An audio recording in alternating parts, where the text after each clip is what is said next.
CA Sanidhya Saraf, your friend, mentor and coach. So कैसे हैं आप? उम्मीद कर रहा हूं कि आपकी प्रिपरेशन अच्छी चल रही है, राइट?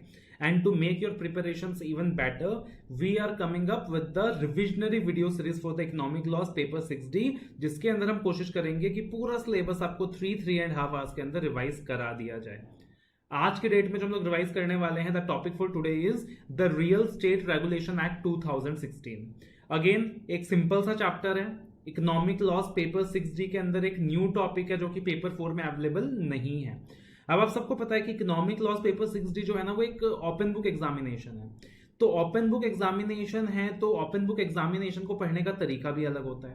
काफी स्टूडेंट समझते हैं कि अगर पेपर 6D ओपन बुक है तो एज सच यहाँ लर्निंग की जरूरत नहीं है, यहाँ रिटेंशन की जरूरत नहीं है, यहाँ अंडरस्टैंडिंग की जरूरत नहीं है। और ये जो कंसेप्शन है ये बहुत गलत है, ये आपको ले डूबेगा। पेपर 6D के अंदर भी आपको उतना ही ज्यादा अंडरस्टैंडिंग का जरूरत है, उतना ही ज्यादा क्लैरिटी का जरूरत है, उतना ही ज्यादा रिटेंशन का जरूरत है, उतना ही ज्यादा रिवीजन का जरूरत है, जैसा कि आपको बाकी सब्जेक्ट्स में होता है, राइट? तभी जाकर आप क्या कर पाओगे, एग्जाम्स के अंदर अच्छा परफॉर्म कर पाओगे। ये चीज आपको दिमाग में एकदम बैठा लेना है, बिकॉज आपके पास इतना टाइम ही नहीं होगा कि आप हर चीज के लिए वहां बुक रेफर कर सकते हो। आपको पढ़ना उसी तरीके से है जैसा आप पेपर 4 में पढ़ते हो या पेपर 3 में पढ़ते हो। खाली फर्क क्या आता है कि यहाँ पे आपको एक एडिशनल बेनिफिट होता है इंडेक्सेशन का। You have that additional benefit of indexation, and साथ ही साथ यहाँ पे जो सिलेबस का साइज है वो भी थोड़ा सा छोटा है। That is the benefit you get, but पढ़ना तो आपको उतना ही अच्छे से होगा, राइट? अब देखना, आपके लिए मैंने समरी नोट्स कंपाइल किया है। पूरा का पूरा इकोनॉमिक लॉस पेपर 6D आप लेस देन 100 पेजेस में रिवाइज कर सकते हो, 3 से 4 घंटे में रिवाइज कर सकते हो। ये जो पार्टिकुलर चैप्टर है जिसका रिवीजन अभी हम लोग कर रहे हैं, that is real estate regulation act 2016। सिर्फ 5 पेजेस में इसकी पूरी समरी डिजाइंड है और इसके बाहर क्वेश्चन नहीं पूछा जा सकता है, let me tell you, right? इसके बाहर क्वेश्चन जल्दी से नहीं पूछा जा सकता है। तो ये जो समरी नोट्स हैं ये आपको अपना मेंटर का जो हमारा वेबसाइट है www.apnamentor.com, वहां मिल जाएगा फ्री रिसोर्सेज के पार्ट में। और साथ ही साथ मैं अपने टेलीग्राम चैनल के अंदर भी इसे शेयर कर दूंगा। So notes you can download from there. अब अगर हम रिवीजन की बात करें तो अगेन यहाँ पे अपना जो ऑब्जेक्टिव रहेगा वो रिवीजन रहेगा। याद रखना, concept building is not the objective of this class. तो आप ये मत समझना कि यहाँ पे हम लोग कॉन्सेप्ट बिल्डिंग करने वाले हैं। कॉन्सेप्ट बिल्डिंग इस क्लास का ऑब्जेक्टिव नहीं है। इस क्लास का ऑब्जेक्टिव है पूरे टॉपिक को रिवाइज करना, राइट? अब देखना, अगर अपन रेरा एक्ट की बात करें तो रेरा एक्ट क्यों आया, डिटेल्ड में तो यहां डिस्कस नहीं कर सकते, बट रेरा एक्ट क्यों आया कि देखो, जो बायर्स ऑफ प्रोजेक्ट्स हैं, जनरली क्या किया गया, उनको स्टार्टिंग से एक्सप्लॉइट किया गया है। बोल दिया गया कि हम आपको 2000 स्क्वायर फीट का एरिया दे रहे हैं, बट इन रियलिटी सिर्फ 1500 स्क्वायर फीट का एरिया दे दिया गया। बोल दिया गया कि हम आपको 2 साल में पोजीशन दे देंगे प्रोजेक्ट का, बट पोजीशन 5 साल के बाद दिया गया। तो इस तरीके से जो बायर्स हैं उनको जगह जगह काफी ज्यादा एक्सप्लॉइट किया गया है। उनसे मोटा एडवांस ले लिया और एडवांस लेने के बाद पोजीशन में उनको डिले कर दिया। अगर बायर ने पैसा देने में डिले किया तो उनसे मोटा इंटरेस्ट चार्ज कर लिया। बट अगर जो प्रमोटर है, अगर वो प्रोजेक्ट डिलीवर करने में डिले कर रहा है तो वो बायर को उतना इंटरेस्ट नहीं दे रहे। इस तरीके से वो लोग एग्रीमेंट एंटर करते थे, राइट? आप आज के जमाने पे एक फोन भी परचेज करते हो तो आपको 1-2 साल का वारंटी मिल जाता है, और एक बायर अपना पूरा पैसा एक तरीके से एक प्रॉपर्टी में परचेज कर रहा है और उसको कोई भी तरीके का वारंटी नहीं मिल रहा था। तो इस तरीके से काफी सारा एक्सप्लॉयटेशन था जो बायर्स का हो रहा था from the hands of promoters. And उसी एक्सप्लॉयटेशन को रोकने के लिए क्या किया गया है, रेरा एक्ट को लाया गया है। अब रेरा एक्ट की अगर हम बात करें तो कुल मिलाकर जो पार्टीज इन्वॉल्व हैं इस एक्ट के अंदर, दे आर द प्रमोटर्स, जिन लोगों ने प्रोजेक्ट्स को खड़ा किया है, जिन लोगों ने प्रोजेक्ट में पैसा लगाया है, right? Then we have allottees, that is जो लोग प्रोजेक्ट खरीद रहे हैं। फॉर एग्जाम्पल अगर मैं बात करूं तो अगर मैंने अभी रिसेंटली यहाँ पे अपना एक घर परचेज करा है तो even I am the buyer, मैं भी क्या हूं, बायर हूं। मेरा जो घर है, मेरा जो प्रोजेक्ट है जो मैंने यहाँ परचेज करा है अभी गुवाहाटी में, वो जो प्रोजेक्ट है that is registered under the RERA act. उनके जो प्रमोटर्स हैं they are also covered under the RERA act. और तीसरा होता है real estate agent, that is जिनके थ्रू हमने प्रॉपर्टी परचेज करी है and they have charged a commission for that. तो this are the parties involved normally. अब अगर हम लोग इस एक्ट के फीचर्स की बात करें तो इस एक्ट के फीचर्स ही आपको मेनली याद रखना है। ये जो रेरा एक्ट है, सबसे पहले याद रखना, this is applicable to both the residential and commercial properties. कुछ लोगों को लगता है कि रेरा सिर्फ कॉमर्शियल प्रॉपर्टीज के ऊपर एप्लीकेबल है, ऐसा नहीं है। रेरा रेसिडेंशियल प्रॉपर्टीज के ऊपर भी एप्लीकेबल है। दूसरी चीज यहाँ पे क्या की गई है रेरा एक्ट के अंदर कि बिल्डर्स को बोला गया है कि देखो, ऐसा नहीं है कि आपने किसी भी तरीके का मकान बनाकर बायर को दे दिया। सबसे पहले तो आप अपने प्रोजेक्ट को रेरा एक्ट के अंदर रजिस्टर करा लो। एक ऑथोरिटी बनाई गई है इस एक्ट के अंदर, ठीक है ना? बोला आप अपने प्रोजेक्ट को रजिस्टर करा लीजिए। उसके बाद बोला गया है कि भाई हर चीज में ना रेगुलेशन लगाया गया है कि ऐसा नहीं है कि आप बायर से जितना चाहे उतना एडवांस ले सकते हैं। एडवांस का लिमिट सेट किया गया है। आपने जो भी पोजीशन टाइम बोला है आपको उस पोजीशन टाइम के अंदर डिलीवरी देनी होगी। अगर आप उस पोजीशन टाइम के अंदर डिलीवरी नहीं देते हो तो आपको इंटरेस्ट देना पड़ेगा बायर को। जो भी पैसा आपको बायर से प्रोजेक्ट के लिए मिल रहा है आपको उसको अलग से रखना पड़ेगा कि आप कहीं और खर्चा ना कर दें। कहीं ऐसा ना हो कि आप धोखाधड़ी कर दें। पता चला कि आपने जो बिल्डिंग बनाई है और बिल्डिंग बनाकर बायर को दिया है उसके अंदर बहुत सारे डिफेक्ट्स हैं, राइट। आपने घटिया क्वालिटी का सीमेंट यूज किया है, घटिया क्वालिटी के वाल्स यूज किए हैं और बहुत सारे स्ट्रक्चरल डिफेक्ट्स हैं। तो रेरा कहता है कि अगर ऐसा होता है तो बिल्डर लायबल होगा for any of the structural defects brought to his notice within 5 years from the date of possession. यानी बिल्डर ने बायर को जिस भी दिन पोजेशन दिया है उसके बाद 5 साल तक अगर उस प्रॉपर्टी में कोई भी स्ट्रक्चरल डिफेक्ट पाया जाता है तो बिल्डर उस चीज के लिए लायबल होगा। उसके बाद क्या होता था कि बिल्डर्स जनरली जो पैसा है ना उसको मिस यूटिलाइज कर देते थे। बिल्डर्स नॉर्मली काफी सारे प्रोजेक्ट्स एक साथ चलाते हैं और पता चलता है कि एक प्रोजेक्ट का जो पैसा है वो दूसरे प्रोजेक्ट में यूज कर दिया और एक प्रोजेक्ट में बहुत ज्यादा डिले हो गया बिकॉज दूसरा प्रोजेक्ट उनके लिए ज्यादा इंपॉर्टेंट था। तो इसीलिए बोला गया कि 70% of the amount must be kept in A designated account in A scheduled bank and that is exclusive for the current project. ठीक है, अब देखो ध्यान से समझना कि रेरा का जो एक्ट है ये एप्लीकेबल कौन से प्रोजेक्ट्स में है। एक तो रेसिडेंशियल प्रॉपर्टीज में एप्लीकेबल है, दूसरा कॉमर्शियल प्रॉपर्टीज में एप्लीकेबल है। लेकिन क्या हर एक रेसिडेंशियल प्रॉपर्टी के अंदर रेरा एक्ट एप्लीकेबल है? क्या हर एक कॉमर्शियल प्रॉपर्टी के ऊपर रेरा एक्ट एप्लीकेबल है? नहीं। अगर 100 स्क्वायर फीट के अंदर आप एक कमरे का मकान बना रहे हो तो उसके ऊपर रेरा एक्ट एप्लीकेबल नहीं हो जाएगा। रेरा कब एप्लीकेबल होगा कि जिस लैंड के अंदर आप डेवलपमेंट कर रहे हो अगर उसका जो साइज है वो 500 स्क्वायर फीट या उससे ज्यादा है या फिर नंबर ऑफ अपार्टमेंट्स जो बन रहे हैं वो 8 से ज्यादा है तब जाके रेरा एक्ट एप्लीकेबल होता है।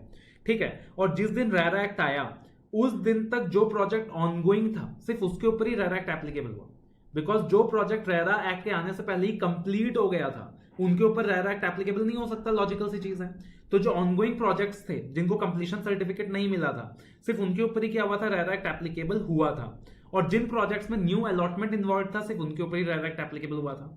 तो अकॉर्डिंगली आप क्या कह सकते हो कि रेरा से एग्जम्पशन कब मिलेगा? Exemption from registration under the RERA act. कौन से प्रोजेक्ट्स को एग्जम्पशन मिल जाएगा? Project being developed on land less than 500 square feet या फिर where the number of units does not exceed 8। जितने भी फेजेस में वो प्रोजेक्ट को बना रहे हैं अगर नंबर ऑफ यूनिट सारे फेजेस को मिलाकर 8 से ज्यादा एक्सीड नहीं कर रहे, पहले फेज में 2 अपार्टमेंट बनाया, दूसरे फेज में एक और बनाया, तीसरे फेज में एक और बनाया, चौथे फेज में एक और बनाया, टोटल मिलाकर 6 अपार्टमेंट से बनाए और लैंड का साइज 500 स्क्वायर फीट से कम है, स्क्वायर मीटर से कम है तो रेरा एप्लीकेबल नहीं होगा, राइट। साथ ही साथ अगर कंप्लीशन सर्टिफिकेट मिल गया था प्रोजेक्ट को before commencement of the act तब भी रेरा एप्लीकेबल नहीं होगा। या फिर अगर कोई पुराना प्रोजेक्ट है जो ऑलरेडी कंप्लीट हो गया था सिर्फ उसका रिनोवेशन होना है, रिपेयर होना है, सिर्फ मरम्मत होनी है, उसमें कोई मार्केटिंग इन्वॉल्व नहीं है, कोई एडवर्टाइजिंग इन्वॉल्व नहीं है, कोई नया अलॉटमेंट इन्वॉल्व नहीं है, तब भी रेरा एप्लीकेबल नहीं होगा बिकॉज ऑब्जेक्टिव तो बायर के इंटरेस्ट को प्रोटेक्ट करना था।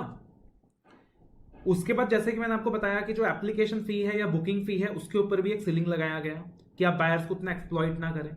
बोला गया कि भाई जो भी आपका अपार्टमेंट का कॉस्ट है या जो भी बिल्डिंग का कॉस्ट है, मान लो प्रोजेक्ट आप बना के देने वाले हो 4 साल बाद, प्रोजेक्ट का कॉस्ट है 1 करोड़ रुपए, तो आप ऐसा नहीं बोल सकते बायर को कि 50 लाख रुपीज आज ही दे दो।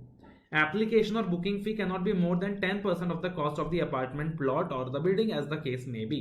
ठीक है, that is something that is said.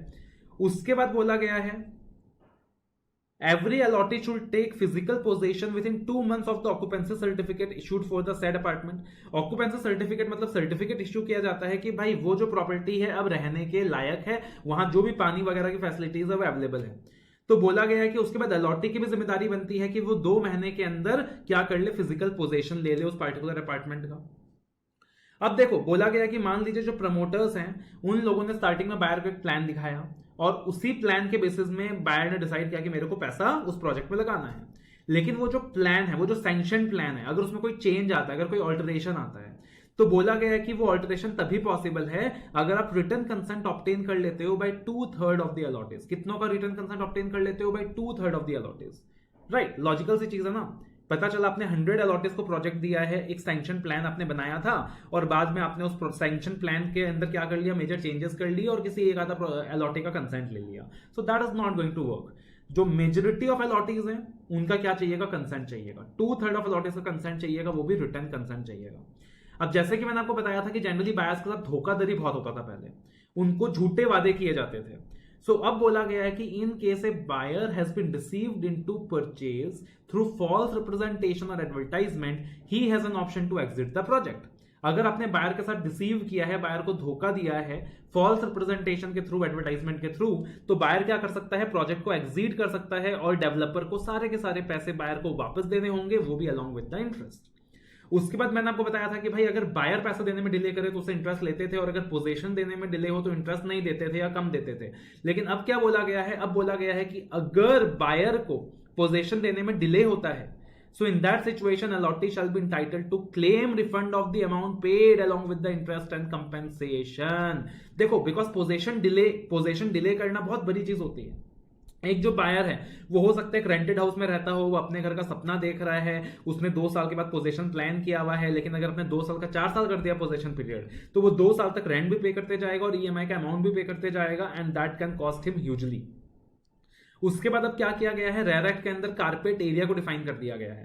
पहले क्या होता था, सुपर बिल्डअप एरिया के हिसाब से प्रमोटर्स चार्ज कर लिया करते थे, और अब बोला गया है कि जो कारपेट एरिया है, सिर्फ कारपेट एरिया के बेसिस में ही क्या किया जाएगा, आप बायर से चार्ज करेंगे। आप सिर्फ कारपेट एरिया के बेसिस में क्या करोगे, बायर को चार्ज करोगे, that is the actual living area. जो बाहर का एरिया है वो सारा काउंट नहीं होगा। उसके बाद completion certificate versus occupancy certificate का एक डिफरेंस दिया हुआ है, ये आप रेफर कर सकते हो। तो ये कुछ इंपॉर्टेंट फीचर्स हैं जो दिए हुए हैं, ठीक है। अब देखना यहां जो इंपॉर्टेंट सेक्शंस हैं वो कौन कौन से हैं। सबसे पहले प्रोजेक्ट का रजिस्ट्रेशन के रिस्पेक्ट में जितना भी सेक्शन है ना, वो सारे इंपॉर्टेंट है। Section 3, section 4, section 5, section 6, section 7, 3, 4, 5, 6, 7 sequence में याद रख लो। ये पांचों सेक्शन ना रजिस्ट्रेशन अंडर रेरा के रिस्पेक्ट में है। सेक्शन 3 के अंदर बोला गया है कि भाई जो भी प्रोजेक्ट्स 1 मई 2016 के बाद बने हैं, उन सब को क्या करना है, रेरा के अंदर रजिस्ट्रेशन कराना है। If the area of land you know is 500 square feet और मोर, और the number of apartments is more than 8। फिर सेक्शन 4 के अंदर बोला है कि promoters has to apply to the authority for registration. RERA के अंदर जो अथॉरिटी बनाई गई है, प्रमोटर को अप्लाई करना होगा to that authority for registration, और साथ ही साथ लिस्ट ऑफ डॉक्यूमेंट सबमिट करने होंगे। फिर सेक्शन 5 के अंदर बोला गया कि वो जो अथॉरिटी है वो डॉक्यूमेंट्स देखकर रजिस्ट्रेशन दे देगा।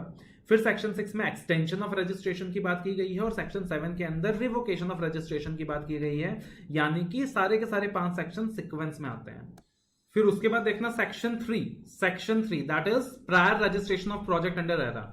तो RERA came into force on 1 May 2016, this is the date you have to remember. और जितने भी अंडरगोइंग प्रोजेक्ट्स थे उस वक्त, उन सबको बोला गया कि आपको कंप्लीशन जिनका भी कंप्लीशन सर्टिफिकेट नहीं आया है, उन सबको बोला गया कि आपको 3 महीने के अंदर अपने आप को रेरा एक्ट में रजिस्टर कराना है। और जो प्रोजेक्ट्स ऑलरेडी कंप्लीट हो गए थे उस वक्त, यानी 1 मई 2016 से पहले अगर कोई प्रोजेक्ट कंप्लीट हो गया था, तो क्या उसको रेरा के अंदर रजिस्ट्रेशन कराने की जरूरत है? नहीं है।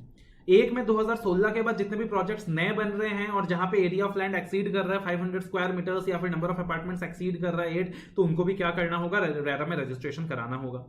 और साथ ही साथ जितने भी रियल स्टेट एजेंट्स हैं, they are also required to get registered with the authority to facilitate purchase oblique sale of projects under RERA.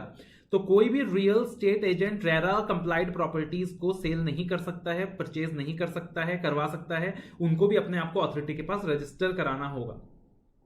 अगर एक प्रोजेक्ट मल्टीपल फेज में डेवलप किया गया है, तो हर एक फेज को एक सेपरेट प्रोजेक्ट माना जाएगा और सेपरेट रजिस्ट्रेशन ऑब्टेन किया जाएगा हर एक फेज के लिए। ये सारे पॉइंट्स एमसीक्यूज के लिए रेलिवेंट है। वो जो रजिस्ट्रेशन है, वो जो रजिस्ट्रेशन ऑब्टेन किया गया है, वो एक पार्टिकुलर पीरियड के लिए वैलिड होगा, जो कि बिल्डर स्पेसिफाई करेगा एप्लीकेशन फॉर्म के अंदर। एग्जम्पशन फ्रॉम रजिस्ट्रेशन, रेरा के अंदर रजिस्ट्रेशन से कब कब एग्जम्पशन मिल सकता है। एक तो आप कह सकते हो कि भाई जो प्रोजेक्ट्स हैं जो बन चुके हैं 1/5/2016 से पहले। दूसरा आप कह सकते हो कि where the proposed area of land does not exceed 500 square metres. तीसरा आप कह सकते हो कि where the proposed number of apartments oblique unit does not exceed 8। या फिर आप कह सकते हो कि अगर प्रोजेक्ट के अंदर सिर्फ कोई रिनोवेशन हो रहा है, रिपेयर हो रहा है, रीडेवलपमेंट हो रहा है, लेकिन कोई भी मार्केटिंग इन्वॉल्व नहीं है, एडवर्टाइजिंग इन्वॉल्व नहीं है, सेलिंग इन्वॉल्व नहीं है, न्यू अलॉटमेंट इन्वॉल्व नहीं है, जो पुराने बायर्स हैं सिर्फ उनके प्रोजेक्ट की मरम्मत करके दी जा रही है, तब भी वहां पे रेरा के अंदर रजिस्ट्रेशन कराने की जरूरत नहीं है। उसके बाद सेक्शन 4 के अंदर बोला गया कि प्रमोटर्स को अप्लाई करना होगा to the authority for registration. अब अगर प्रमोटर्स अप्लाई करेंगे to the authority for registration, कौन सा अथॉरिटी की बात हो रही है यहाँ पे, जो रेरा के अंदर बनाया गया है, राइट। तो यहां पे प्रमोटर्स अगर अप्लाई करेंगे तो भाई लॉजिकल सी चीज है कि विदाउट डॉक्यूमेंटेशन तो अप्लाई करेंगे नहीं, उनको कुल मिलाकर अपने प्रोजेक्ट के बारे में सारा का सारा जो डिटेल्स है वो अथॉरिटी को सबमिट करना होगा कि boss this is our project, this is our promoters, this is the carpet area, this is the number of apartments we are making, this is our past experience, these are the number of projects we have made, we are legally entitled to the land in which we are making the title। तो logically सोचो कि भाई ये सारा documents अगर नहीं जाएगा तो रजिस्ट्रेशन किस बिहाफ में देगा अथॉरिटी। तो इसीलिए सेक्शन 4 के अंदर डॉक्यूमेंट्स का लिस्ट स्पेसिफाई किया गया है कि प्रमोटर को ये सारा डिटेल्स देना होगा अथॉरिटी को टू द रजिस्ट्रेशन, जैसे कि details of the enterprise, what is the sanction plan oblique the layout plan and the specification of the proposed project, details of the project that you have launched in the last 5 years, ताकि हम देख सकें कि भाई पिछले 5 साल के अंदर आपने जो प्रोजेक्ट लॉन्च किया है तो आपने कितना टाइमली डिलीवरी दिया है, राइट, आपके प्रोजेक्ट कितने सक्सेसफुल रहे हैं। Names and address of promoters, promoters के नाम एंड प्रमोटर्स के एड्रेस, रियल स्टेट एजेंट्स के नाम और उनका एड्रेस, कितने नंबर ऑफ अपार्टमेंट्स आप बना रहे हो, किस टाइप के अपार्टमेंट्स आप बना रहे हो, कारपेट एरिया क्या होने वाला है, और साथ ही साथ डिक्लेरेशन दिया जाएगा by the promoters verified bye an affidavit कि भाई जिस लैंड के अंदर डेवलपमेंट हो रहा है वो लैंड पे उनका लीगल इंटाइटलमेंट है। कल को अगर लैंड के ऊपर ही लीगल इंटाइटलमेंट नहीं हुआ या लैंड के अंदर कोई लोचा हुआ तो बायर्स को तो गया ना काम से। साथ ही साथ डिक्लेरेशन देना होगा कि कितने टाइम पीरियड के अंदर आप प्रोजेक्ट बनाने वाले हो।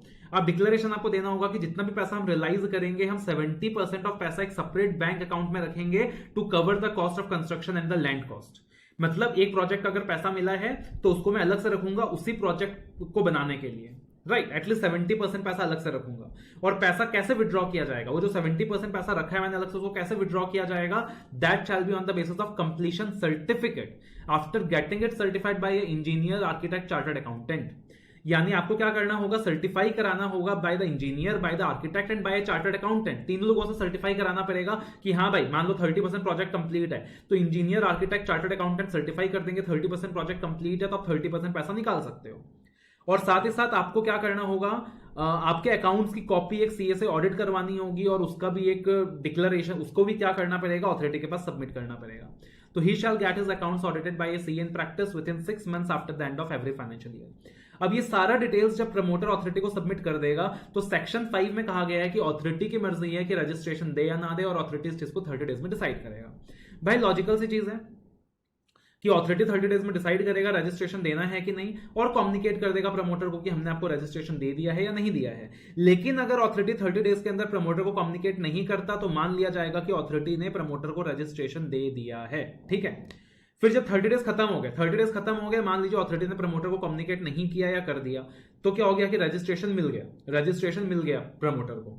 तो within 7 days after the expiry of 30 days एक registration number, login ID and password promoter को दे दिया जाएगा, ठीक है।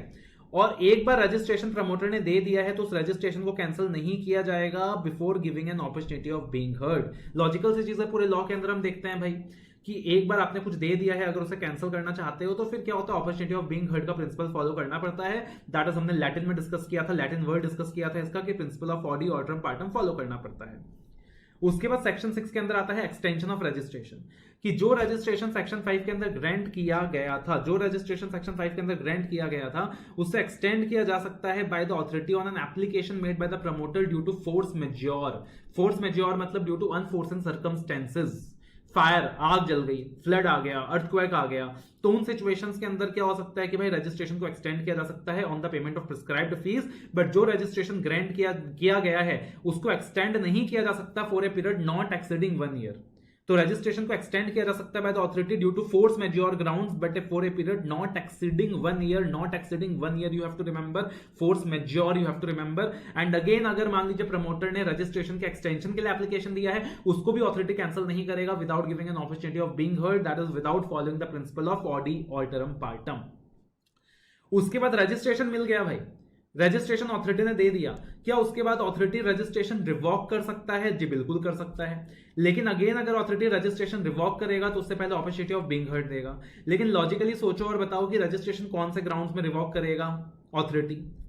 सिर्फ तभी रिवॉक करेगा अगर प्रमोटर ने एक्ट, रूल्स या रेगुलेशंस के कंप्लायंस में डिफॉल्ट किया है, या फिर जब अथॉरिटी ने प्रमोटर को रजिस्ट्रेशन दिया था तो कुछ कंडीशंस इंसर्ट करे होंगे, कहीं ना कहीं उन टर्म्स ऑफ कंडीशंस को वायलेट किया है, या फिर प्रमोटर किसी तरीके के अनफेयर प्रैक्टिस या इरेगुलरिटीज में इन्वॉल्व है। सो सिर्फ इन 3 सर्कमस्टेंसेस के अंदर रजिस्ट्रेशन कैंसिल किया जा सकता है बाय द प्रमोटर, ठीक है ना। तो ये 5 सेक्शंस जो है ना ये रजिस्ट्रेशन से रिलेटेड है। सेक्शन 3, 4, 5, 6, 7 ये 5 के 5 सेक्शंस क्या है, रजिस्ट्रेशन से रिलेटेड हैं। उसके बाद आता है अपने पास section 19 that is rights and duties of allottees. Rights and duties of allottees, right, कि भले ही हमने डिस्कस किया कि रेरा एक्ट जो है मेनली अलॉटीज को प्रोटेक्शन देने के लिए प्रोवाइड किया गया है, बट अलॉटीज की भी सर्टेन ड्यूटीज है। फॉर एग्जाम्पल एक प्रमोटर भी एक्सपेक्ट करता है कि भाई जब उसने इतना पैसा प्रोजेक्ट में लगाया हुआ है तो उसको भी टाइमली पैसा मिले, है ना। तो एलॉटी का पहला राइट है to make timely payment. Allottee का क्या राइट है? To make timely payment. और अगर वो पेमेंट करने में डिले करता है तो उसको प्रमोटर को इंटरेस्ट देना होगा, जैसा भी एग्रीमेंट में लिखा हुआ है। खाली अब राहत की बात क्या आ गई है एलॉटी के लिए, that the rate of interest can not be more than the what the allottee is entitled to the promoter for the delay in possession. कि भाई पोजीशन में डिले होने की वजह से प्रमोटर जो अलॉटी को इंटरेस्ट देगा उससे ज्यादा इंटरेस्ट अलॉटी को नहीं देना पड़ेगा फॉर डिले इन पेमेंट। और दूसरा जो ड्यूटी है अलॉटी का वो क्या है? He should take the physical possession of the apartment plot or project within a period of 2 months of the issue of occupancy certificate. उसके बाद रियल स्टेट एजेंट्स के रिस्पेक्ट में प्रोविजन दिया हुआ है कि रियल स्टेट एजेंट्स को भी क्या करना पड़ेगा, रेरा एक्ट के अंदर अपने आप को रजिस्टर कराना होगा अगर वो रेरा कंप्लाइड प्रॉपर्टीज को बेचना चाहते हैं, परचेज करना चाहते हैं, सेल करना चाहते हैं, मतलब facilitate the sale or purchase करना चाहते हैं। तो क्या बोला गया सेक्शन 9 के अंदर? No real estate agent shall facilitate the sale or purchase of any real estate project registered under RERA without obtaining registration under this section. उसके लिए रियल स्टेट एजेंट क्या करेगा? फोन करेगा अथॉरिटी को? नहीं, एप्लीकेशन इन राइटिंग देगा। उसके बाद अथॉरिटी क्या करेगा? एक्सेप्ट करेगा या रिजेक्ट करेगा application with in the prescribed time limit. और एप्लीकेशन को रिजेक्ट करने से पहले अथॉरिटी को क्या देना होगा? अपॉर्चुनिटी ऑफ बीइंग हर्ड देना होगा, that is principle of audi, alteram partem follow करना होगा, है ना। For those of you who want to know the spelling, AUDI audi, alteram ALTERAM and partem PARTEM। उसके बाद सेक्शन 10 के अंदर बोला हुआ है functions of real estate agents, कि जो रियल स्टेट एजेंट्स उनका काम क्या है? उनका काम है to facilitate the sale or purchase of real estate project that is registered under RERA. और रियल स्टेट एजेंट्स को क्या करना होगा? मेंटेन करना होगा, प्रिजर्व करना होगा all the books of accounts and records that is prescribed. और साथ ही साथ बोला गया कि कोई भी रियल स्टेट एजेंट क्या नहीं करेगा? किसी अनफेयर ट्रेड प्रैक्टिसेस में डील नहीं करेगा, वरना अगेन उनका रजिस्ट्रेशन कैंसिल किया जा सकता है और उनके ऊपर पेनल्टीज लगाई जा सकती है। अब देखो, हमेशा पॉसिबिलिटी है, जैसे हमने डिस्कस किया था कि 3 पार्टीज है मेनली, प्रमोटर्स हैं, रियल स्टेट एजेंट्स हैं, अलॉटीज हैं। हमेशा पॉसिबिलिटी है कि there is a dispute between them. तो अगर डिस्प्यूट है तो डिस्प्यूट का रिजोल्यूशन भी तो चाहिए। तो यहां पे डिस्प्यूट सेटल करने के लिए क्या किया गया है? रियल स्टेट रेगुलेटरी अथॉरिटी को बनाया गया है कि जो भी अलॉटीज और प्रमोटर्स के डिस्प्यूट्स हैं वो रेफर किया जाएगा to the real estate regulatory authority. बाहर किसी हाई कोर्ट, सुप्रीम कोर्ट को रेफर करने की जरूरत नहीं है, और अथॉरिटी के पास पेनल्टीज लिवाई करने का भी पावर है। तो any dispute between the allotee and the promoter shall be referred to the real estate regulatory authority and the authority has the power to levy penalties on the promoters, real estate agents and allottees। ठीक है। अब मान लीजिए authority ने order सुना दिया, authority ने promoter के ऊपर पेनल्टी लगा दिया, या रियल स्टेट एजेंट के ऊपर पेनल्टी लगा दिया, या अलॉटी के ऊपर पेनल्टी लगा दिया। तो there is always a possibility that they are agreed with the order of the authority. Promoter बोल रहा है कि अरे भाई अथॉरिटी ने तो मेरे साथ गलत किया है, तो वहां पे अपील किया जा सकता है to the appellate authority within 60 days. ठीक है ना। तो वहां पे अपील किया जा सकता है to the appellate authority within 60 days, and 60 days का एक्सटेंशन भी पॉसिबल ऑन जेन्युइन ग्राउंड्स। और फिर बोला गया कि एपीलेट ट्रिब्यूनल कोशिश करेगा कि मामले को डिस्पोज ऑफ किया जा सके 60 डेज के अंदर। और अगर एपीलेट ट्रिब्यूनल फर्दर ऑर्डर सुना रहा है, मान लो अब एपीलेट ट्रिब्यूनल ने भी प्रमोटर के ऑर्डर खिलाफ अगेन ऑर्डर सुना दिया, अब फिर से प्रमोटर कह रहा है कि अरे भाई पहले तो अथॉरिटी ने मेरे साथ गलत किया, मैं एपीलेट ट्रिब्यूनल के पास गया, अब एपीलेट ट्रिब्यूनल भी मेरे साथ गलत कर रहा है, तो वो वहां पे क्या कर सकता है? हाई कोर्ट को अपील कर सकता है 60 डेज के अंदर। सिमिलरली फॉर द अलॉटी ने बोला अथॉरिटी ने गलत फैसला सुना दिया, भाई उसने तो प्रमोटर के फेवर में सुना दिया, वो अपीलेट ट्रिब्यूनल के पास अपील कर लेगा 60 डेज के अंदर। और अगर उसको लग रहा है कि अपीलेट ट्रिब्यूनल ने भी गलत फैसला सुना दिया, तो अगेन आगे अपील किया जा सकता है to the high court within 60 days. और अपील के अंदर जो कॉमन मसाला लगाना है वो क्लासेस में मैंने डिस्कस किया है कि जब भी अपील का क्वेश्चन आएगा तो कॉमन मसाला क्या लगाना है ना, कि अपील करना, जब भी अपील किया जाएगा कि with in the prescribed number of days appeal किया जाएगा, जो अथॉरिटी है वो दोनों पार्टीज को बुलाएगा, दोनों की बातें सुनेगा, एविडेंसेस देखेगा, फिर डिसीजन जो भी ऑर्डर है उसका कॉपी कम्युनिकेट करेगा, फिर सामने वाले को अपील का राइट होगा, तो वो सारा आप लिख सकते हो वहां पे। और फाइनली यहाँ पे दिया हुआ इंपॉर्टेंट पेनल्टीज अंडर रेरा। जैसे कि हमने डिस्कस किया था कि जो रियल स्टेट रेगुलेटरी अथॉरिटी है उसके पास पेनल्टी लगाने का पावर है on the promoters, on the allottees, on the real estate agents. तो ये पेनल्टीज आपको याद करने की जरूरत नहीं है, बिकॉज ओपन बुक है। तो ओपन बुक के अंदर आपको याद क्या करना है? सारी चीजें नहीं करनी है, जो भी चीजें लग रहा है कि याद हो जाएगा उसको याद करो। अब जैसे पेनल्टी है, तो पेनल्टी याद करके क्या फायदा है ना, ओपन बुक है। अगर पेनल्टी के ऊपर क्वेश्चन आया तो डायरेक्टली इंडेक्सेशन को रेफर करना और अकॉर्डिंगली एग्जाम में पेनल्टी लिख के आ जाना। जैसे अलग अलग पेनल्टीज दिया हुआ है, penalties on the promoters if promoters fail to obtain registration under section 3। तो अगर एग्जाम में वो आपको केस स्टडी दे रहा है और उसके अंदर बोला हुआ है कि भाई प्रमोटर ने रजिस्ट्रेशन ऑब्टेन नहीं करा, तो आप स्ट्रेट फॉरवर्ड इंडेक्सेशन को यूज करके पेनल्टी के पार्ट में जा सकते हो और पेनल्टी लिख के आ सकते हो, तो उसको याद करने की जरूरत नहीं है वहां पे। सिमिलरली प्रमोटर्स कॉन्ट्रावीन सेक्शन 4 और प्रोवाइड फॉल्स इंफॉर्मेशन, तो उसके लिए पेनल्टी दी हुई है। If the promoter contravenes any other provision of act rules regulation, उसके ऊपर पेनल्टी दी हुई है। और ज्यादातर आप देखोगे कि 5% ऑफ प्रोजेक्ट कॉस्ट की पेनल्टी है। इफ प्रमोटर्स कॉन्ट्रावीन सेक्शन 4 और provides false information, he shall be liable to a penalty which may extend up to 5% of project cost. If promoter contravenes any other provisions of the act or rules or regulation, then he shall be liable up to 5% of project cost, है ना। If promoter fails to obtain registration, तब बोला गया कि भैया 3 साल तक का जेल हो सकता है या फिर 10% ऑफ प्रोजेक्ट कॉस्ट तक का फाइन लग सकता है, या दोनों भी हो सकता है, बिकॉज रजिस्ट्रेशन नहीं लिया मतलब बड़ी बात है।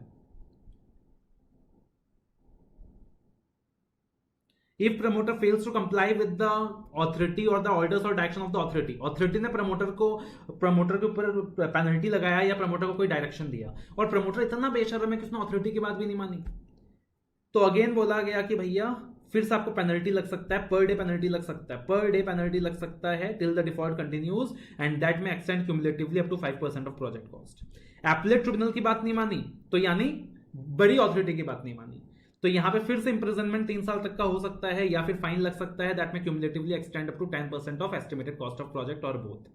उसके बाद सिमिलरली रियल स्टेट एजेंट्स के ऊपर भी पेनल्टीज लग सकती है। If the real estate agent fails to comply with the provisions of section 9 and 10, or the real estate agents fails to comply with the order of the authority, or the real estate agents fails to comply with the order of the appellate tribunal. Similarly allottees के ऊपर भी penalty लग सकता है। If the allottee fails to comply with or contravene any of the orders or direction of the authority, या फिर if the allotee fails to comply with or contravenes with any of the order of the appellate tribunal। और logical सी चीज है, आप देखोगे तीनों के तीनों पार्टीज के केस में अगर अथॉरिटी की बात नहीं मानी तो 5% ऑफ प्रोजेक्ट कॉस्ट तक का पेनल्टी है, और अगर एपलेट ट्रिब्यूनल की बात नहीं मानी तो वहां पे फिर 1 साल तक का जेल है या फिर 10% ऑफ प्रोजेक्ट कॉस्ट तक का फाइन है ना। और प्रमोटर के केस में तो 3 साल तक का जेल था, प्रमोटर के केस में तो 3 साल तक का जेल था, और रियल स्टेट एजेंट या अलॉटीज के केस में मैक्सिमम 1 साल तक का जेल है। बाकी आपको पेनल्टीज एग्जैक्टली याद रखने की जरूरत नहीं है, यहाँ पे you can take the indexation benefit. तो ओपन बुक के अंदर आपको पता होना चाहिए क्या चीजें याद रखनी है और कहाँ पे इंडेक्सेशन का बेनिफिट उठाना है। एनीवेज कंफ्यूज हो गए तो इंडेक्स रेफर करना ही है, बट हर चीज के लिए इंडेक्स रेफर करने का टाइम आपके पास नहीं होगा, right. So this are the important things that you have to remember in this chapter, that is the real estate regulation act 2016। Hopefully ये वीडियो आपके काम आया हो, आधे घंटे के अंदर सारी चीजें हमने रिवाइज कर ली हैं। And don't forget to like the video, don't forget to share the video with your friends and subscribe the channel.